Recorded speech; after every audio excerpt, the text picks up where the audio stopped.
schools, roads and hospitals. Question number 8 to Macindoe. Thank you, Mr Speaker. My question is to the Minister for Social Development.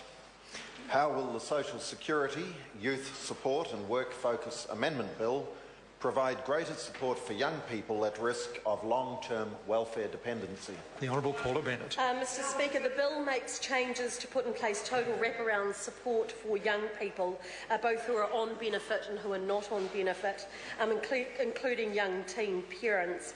Currently, we just pay these young people that are on a benefit and leave them up to it with very little follow-up and very little support around them.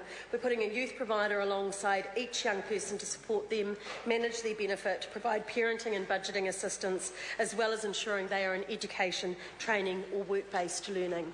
Supplementary question. Thank you, Mr Speaker. How will the changes ensure that young people are incentivised to make the right choices? The Honourable Paula Bennett.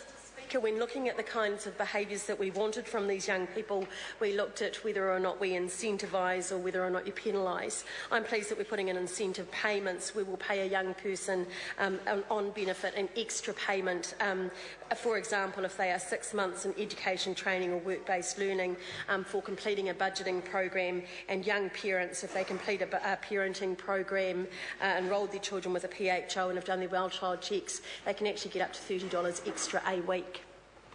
Macindoe. Thank you, Mr Speaker. When will the changes under the youth package take effect?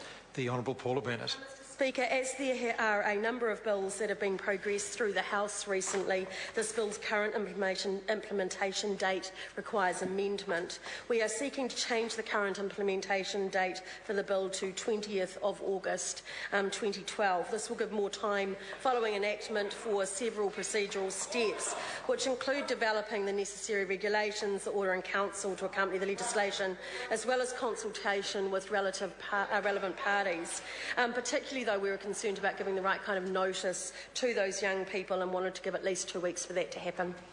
Question number 9, Jacinda Ardern.